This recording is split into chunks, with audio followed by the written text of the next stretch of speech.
बिना प्रेम की कोई विश्वास, कोई आशा, कुछ नहीं, क्योंकि स्वयं परमेश्वर प्रेम है और यही प्रेम विश्वास को जीवन देता है। कितने चाहते हैं कि प्रार्थना करते ही अपने प्रार्थना का विषय जो उसकी इच्छा के अनुसार है उसकी दृढ़ता एकदम आपको मिल जाए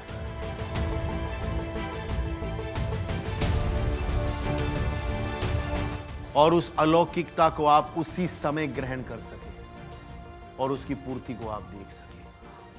आप याद रखना, उसका ईंधन प्रेम है। क्या है? और वो प्रेम स्वयं प्रभु है। जितना अधिक आप इसका अभ्यास करेंगे, आप देखेंगे जो काम आपके कई दिनों में, हफ्तों में होता था, वो ऐसे होना शुरू हो जाएगा।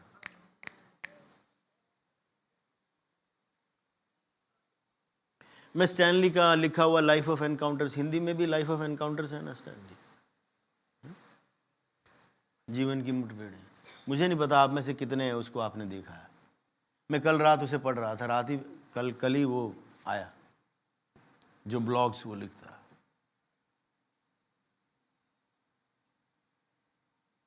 उसमें लिखा था कि जो कार्य हम है, जो जल्दी करना चाहते हैं या कुछ है, किस रीति से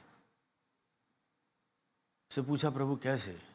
प्रभु ने उनको बताया कि जितना अधिक तुम मुझे जानोगे, जितना अधिक तुम मेरी निकटता में चलेगा, मैं उसकी कुंजियां तुम्हें दूंगा।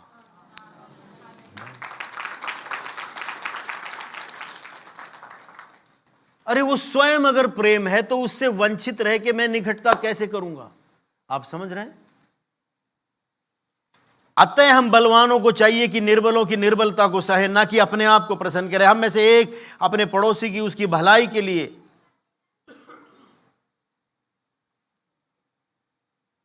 किस लिए? उसकी, ताकि उसकी उन्नति हो।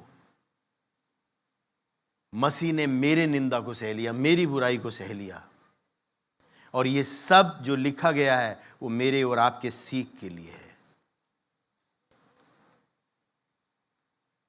और वो हमें ये वरदान देगा 5वें पद के अनुसार कि हम उसके साथ एक मन हो जाएंगे। 6ठे पद में, ताकि तुम एक मन और एक स्वर में हमारे प्रभु यीशु मसीह के पिता परमेश्वर की स्तुति करें।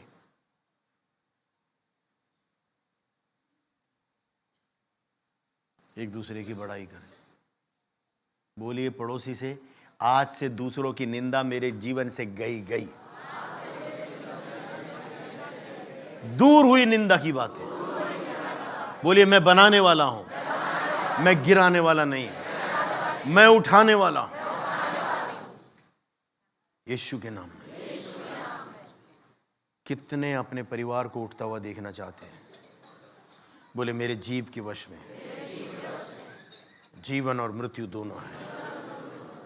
बोले आज से केवल बनाने के, उठाने के शब्द मेरे मुंह से निकलेंगे, यीशु के नाम। बोलो ऐसा ही हो। 7वें पद में लिखा है, 15वें अध्याय के, मैंने कहा था 13 तक पढ़ेंगे। इसलिए जैसा मसीह ने परमेश्वर की महिमा के लिए तुम्हें ग्रहण किया, वैसे ही तुम भी एक दूसरे को ग्रहण करो। आपको ये क्या लग रहा है? ये सलाह है या आज्ञा है? आप सोच सकते हैं कि आपको मसीह ने कहां से उठाया और कहां से ग्रहण किया?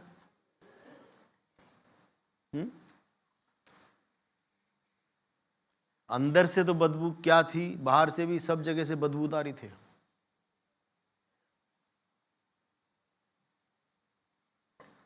अगर उसने मुझे और आपको ग्रहण किया जैसे हम थे, तो हम भी प्रभु यीशु की आज्ञा में जैसा दूसरा है वैसे ही ग्रहण करें। उसके गंदगी में बढ़ाई देने के लिए नहीं। उस व्यभिचार में पकड़ी हुई स्त्री को जब शास्त्री, फरीसी, न्यायकर्ता जो थे उस समय के व्यवस्थापक, उनके हाथ में पत्थर थे और वो सीधे खड़े थे।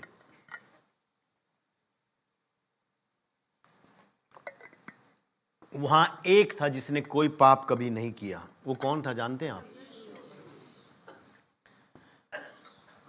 बाकी खड़े रह गए, वो झुक गया।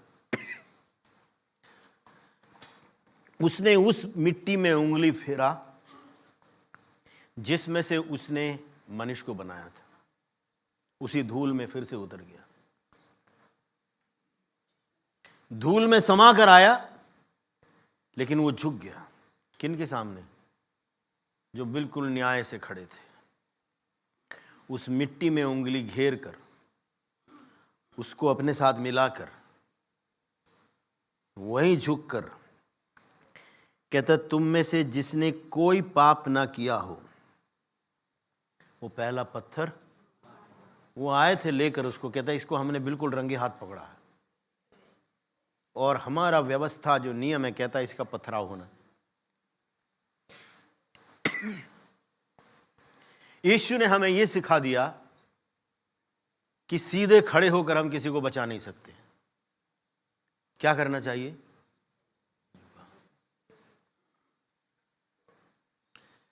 मैं पूछता हूं, अगर आप कहते हैं कि आपके बच्चों से आपको प्रेम है, आपको कितना प्रेम है?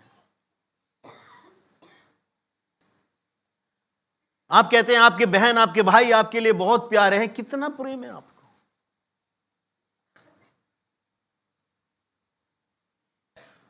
यीशु उस पापिन व्यभिचार में पकड़ी हुई स्त्री के सामने झुक गया।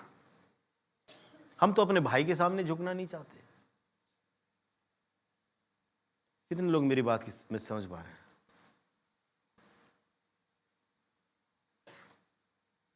हम नहीं झुक पाते। जितने वहां पर पापी थे जो दंड देने के लिए आए थे, उनके हाथों में पत्थर, वो सीधे खड़े। एक जिसने कोई पाप नहीं किया, एक ही था। वो एक ही क्वालिफाइड था, योग्य दंड की आज्ञा सुनाने के लिए, जिसने पाप नहीं किया। एक एक उस पत्थर को छोड़कर वहां से चले गए। और यीशु कितने कलाकारी से गिरे हुए को उठाता है।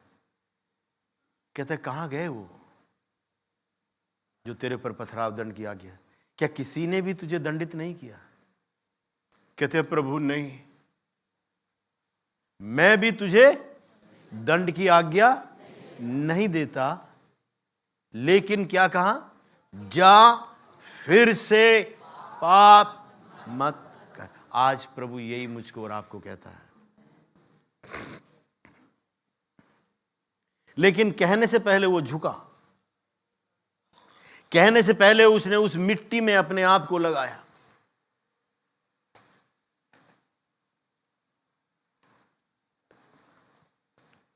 मैं आपको एक बात बताना चाहता हूं।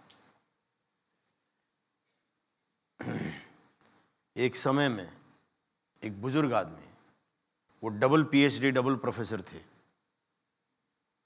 वो प्रार्थना सभाओं में आते थे।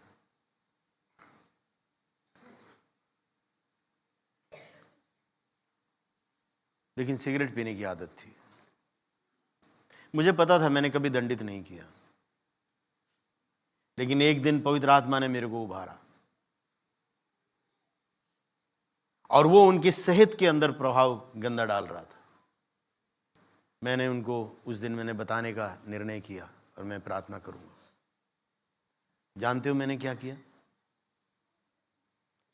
मैंने कहा अंकल, वो सोफे पे बैठे थे, मैंने मुझे आपसे कुछ कहना है। कहता आज यहाँ। मैंने कहा नहीं, मैं नीचे बैठूंगा। मैं नीचे बैठा उनके पैरों के पास। मैंने ऐसे ही उनके दोनों पैर ऐसे हाथ से पकड़े, मतलब मैंने सहारा जैसा लिया, और मैंने अपनी आंखों को उनकी आंखों में डालकर मैंने उनसे कहा अंकल ये अच्छा नहीं है, शरीर के लिए अच्छा नहीं है। उससे बढ़कर ये छोटी सी चीज हमको एक कहीं लेकर जा सकती है बहुत दूर, जिस जगह से प्रभु ने हमको बचाने की कोशिश की।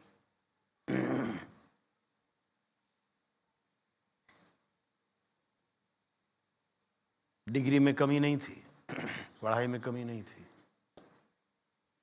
वाइस चांसलर अगला बनने की योग्यता रखते थे।